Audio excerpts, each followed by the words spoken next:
Yeah, Jody David Armour. I'm so excited to be here at Politicon talking to Jody, who I got to hear talk on the politics of the good, bad Negro at USC. I think it was 2 years ago. It was mind-blowing. What are you up to, and what do you think about the politics of good and bad Negro as far as Trump? Oh yeah, well, the good Negro, bad Negro distinction is playing itself out with the Black Lives Matter movement, right? What they're saying is that too much, for too long, the state has labeled black people as bad Negroes, and the police have interacted with them in that way, with that mindset. And so I'm here to talk and think about that. And Donald Trump, of course, has avowedly virulent racist views. He makes no bones about it. He engages in no dog whistle politics. But that's what makes him so valuable as a index of how Americans really think about race.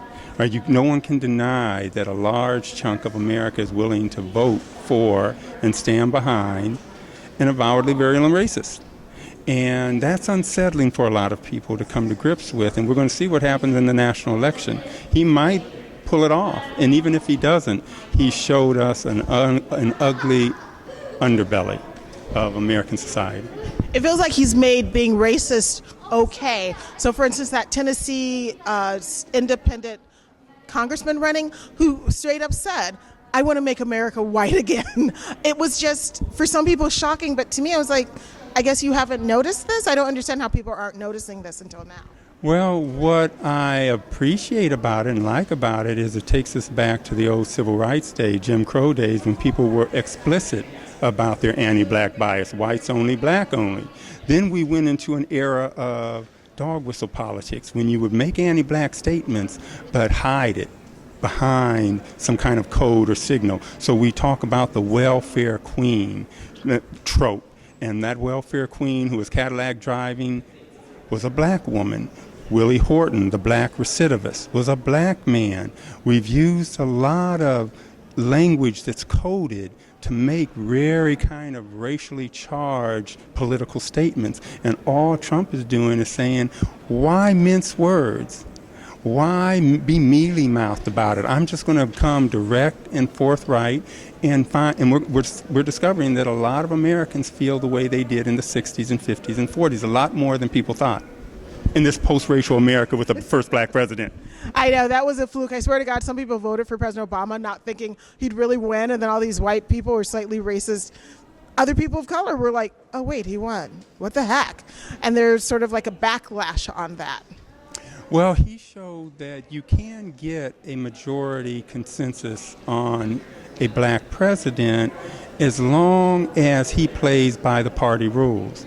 He has played, according to himself, a politics of respectability. You know, he's criticized Black Lives Matter, for example. Eric Holder, and during his first administration, he sent out here to fight a ballot initiative in California to legalize marijuana. Now, blacks are disproportionately penalized by drug laws, especially marijuana laws. If you understood the nature of the problem, mass incarceration, new Jim Crow, why would your office be fighting a measure that can help relieve blacks of disproportionate law enforcement? So he's been pursuing a kind of politics of respectability himself. On the one hand, it's made him electable, but on the other, he's done some positive things I'm not going to take away from him. The main one being Obamacare, because FDR couldn't do that. The Clintons couldn't do it. The Great Society of Johnson couldn't do it. He brought that home. So I give him credit all day for that, but I also be critical about some of his less progressive stuff today. He's not really liberal. I've always found him to be a Midwest conservative or Midwest moderate, which in certain places would be almost a old school 1970s maybe Republican, back before they just went straight with the white voter with President Reagan. I remember President Reagan, and he brought out a lot of ugliness in people for me. Now, I think that one of the things that I am fascinated by is technology. It's really shined a light on what police and people are doing to people of color because they're videotaping it. What do you think about the pushback from the police where they're saying, we don't want people to be able to videotape us? Oh, well, that's insane. They are public servants. They're acting on the public behalf. The thing that distinguishes them when they take black lives from black on black crime, which people often want to try to confound and run together. The big difference is they are state actors who take an oath of office. They act on all our behalf. When they do wrong under color of law, they do it in our name, right? And so they don't want to take the responsibility of that doing behavior in our name, right, and doing it in a way that's non-discriminatory and not anti-black and the like. And so they've been pushing back. We've had a 30-year love affair with law enforcement for 30 years since the onset of the crack plague and during its festering aftermath. Every politician has run on a law and order, tough on crime platform. You've seen no politician over the last 30 years running on a leniency or compassion or restorative justice platform. So there's been a 30-year kind of honeymoon of America with law enforcement. And now they're getting some pushback, finally, after 30 years. And like someone once said, when you're accustomed to privilege, equality feels like oppression. When you're accustomed to a lack of transparency and a lack of accountability, then transparency and accountability feel like oppression. Now, since they are not able to, Congress and Senate are blocking President Obama being able to put another Supreme Court justice in. Fortunately. I would say fortunately for this reason. For this reason. Merrick Garland is the one. This is another example of Obama getting it wrong when it comes to the mass incarceration problem and the problem being confronted by Black Lives Matter. We just had a Supreme Court decision a couple days ago in which the Supreme Court gutted the Fourth Amendment and said you can use evidence that you take from someone through an illegal stop, through an unconstitutional stop. You have no reasonable suspicion of someone. You stop them anyway on a fishing expedition. You happen to run their license plate, find they have an arrest warrant, and then you arrest pursuant to that warrant and find drugs. The Supreme Court said that's okay. And here's the interesting thing about the decision, the 4-3 decision, or it might have been 5-3, the 4-3, 5-3 decision. The three justices who voted to protect the Fourth Amendment were Kagan,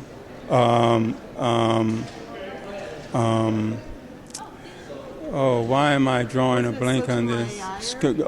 Sotomayor wrote a great dissent. She wrote a great dissent, but Kagan, Ginsburg, and Sotomayor were dissenters. 5 or 4 guys were supporting it. One of those was Stephen Breyer, a Clinton appointee. He is indistinguishable from Merrick Garland in terms of his approach to crime.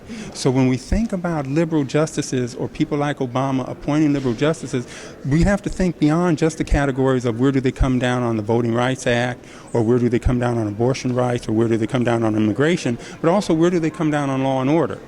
Right, that's been the struggle that Black Lives Matter has been in, trying to raise consciousness about. And a lot of these justices, like Merrick Garland, would support the kind of opinion that we saw come down a couple of days ago and just aggravate an already horrible problem. I found that a lot of the people he put up are a little bit more conservative than what I would like, but I'm from the Midwest, so I understand where he's coming from. He was raised in a predominantly white family and white area, and I don't think he's ever really had that epiphany. Even though he chose to marry a black woman, they still live a fairly affluent, not exactly a white life, but a super affluent life, and it's just not the same for the average person. I mean, I've only been stopped by the police, I think, like 3 times, but I know that's not normal for a lot of other black people. I'm fairly middle classy looking, and I'm female, and I don't know why they don't stop me. They just don't stop me. I just lost my honey, so. Oh, okay. Thank you so much for talking with me. One more question? Let's wrap it up. One last question.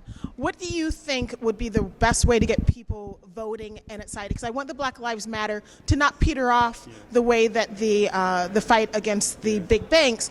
I want them to vote, and sometimes it feels like they're not really voting. They're saying we want laws and things changed, but they're not voting per se. Yeah. Voting is part of it, but what Black Lives Matter is pointing out is that it doesn't all just happen at the electoral box, at those ballot boxes.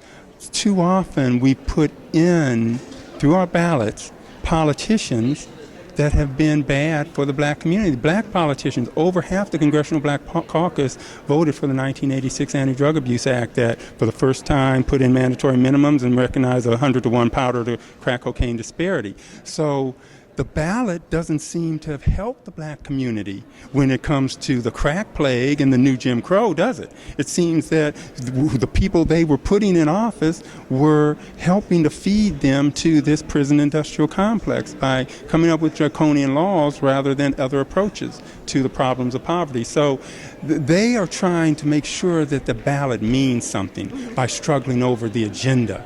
You know, the intellectual, moral, social agenda, where our hearts and minds are. And I've seen how much changing people's hearts and minds can matter.